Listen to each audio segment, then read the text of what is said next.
మనిషి సాధారణ జీవితాన్ని గడిపేందుకు బుద్ధుని బోధనలు మార్గదర్శకంగా నిలుస్తాయన్నారు మంత్రి వివేక్ వెంకటస్వామి. శాంతియుతంగా ఆశావాద దృక్పథంతో జీవితాన్ని కొనసాగించడానికి ఉపకరిస్తాయన్నారు.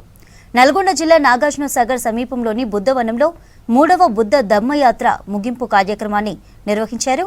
బుద్ధవనాన్ని విశ్వశాంతి కేంద్రంగా తీర్చిదిద్దుతామన్నారు మంత్రి జూపల్లి కృష్ణారావు.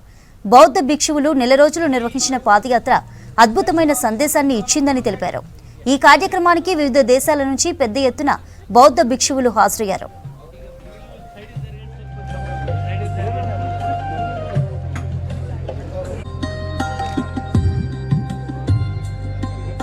స్థానిక ఎమ్మెల్సీ గారు శంకర్ నాయక్ హెరిటేజ్ ప్రాజెక్ట్ ఇది కేవలము బుద్ధ విహారం మాత్రమే కాదు, ఇది ఇక్కడ బుద్ధుని యొక్క జీవిత చరిత్రను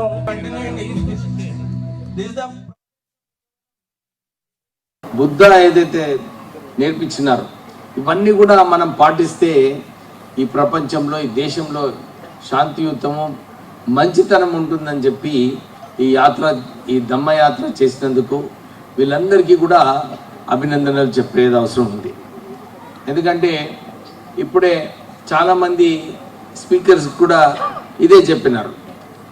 బుద్ధ వారు మనకు ఏదైతే నేర్పించినారు, మనకు ఈ డిజైరు, గ్రీడు, ఈ వివక్ష ఇవన్నీ కూడా ఉండదు. సింపుల్ లివింగ్ ఉండాలి. సింపుల్ లివింగ్ ఉన్నప్పుడు ఇంగ్లీష్లో మాట్లాడమంటున్నారు ఆర్గనైజర్స్, ఎందుకంటే చాలామంది బయట దేశం. So it's very enlightening to follow Buddha. Buddhaji taught us how to be peaceful, how to be enlightened, and how to curb desires.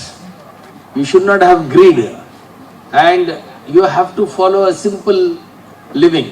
When you follow a simple living, you will ensure that you will spread so much of positivity around that a peaceful living will be always there in the future.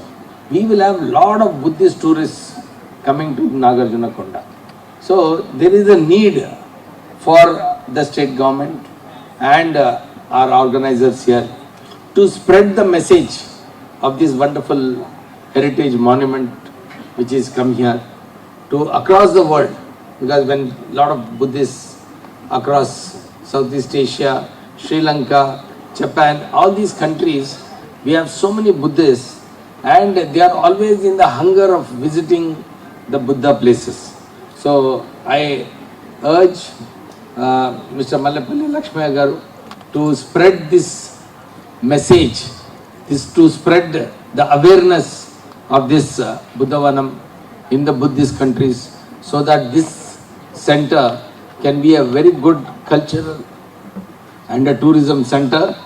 So I had this opportunity of being associated with this Dhammayatra, and I'll always be enlightened to see that such kind of programs are always supported and we march together hand in hand in future. నాగార్జునసాగర్లో కూడా ఒక పెద్ద కేంద్రాన్ని ఏర్పాటు చేసి వచ్చినటువంటి ప్రతి ఒక్కరు కూడా బుద్ధుని యొక్క జీవితం గురించి, చరిత్ర గురించి, ఆలోచన విధానం గురించి చెప్పడంతో పాటుగా వివిధ కళారూపాల ద్వారా వాళ్ళ మనసులో నాటే విధంగా చేయడం కోసం, గ్రామానికి యొక్క ఆలోచన విధానం తీసుకెళ్ళడం కోసం షార్ట్ ఫిల్మ్స్ చేసి సోషల్ మీడియా ద్వారా, అట్లాగే డిఫరెంట్ ఆర్ట్ ఫామ్స్ ద్వారా, ప్రజలలో ఆర్ట్ ఫామ్స్ ద్వారా, సోషల్ మీడియా ద్వారా ప్రత్యేకంగా సెల్ ఏర్పాటు చేసి ఈ యొక్క నాగార్జునసాగర్ను కూడా ఇంకా పెద్ద ఎత్తున ఈ యొక్క కల్చర్ను పెంపొందించే కార్యక్రమం చేసి టూరిజం కూడా ప్రమోట్ చేసే కార్యక్రమం చేస్తూ పెద్ద ఎత్తున కార్యక్రమం చేపట్టాల్సిన అవసరం ఉంది.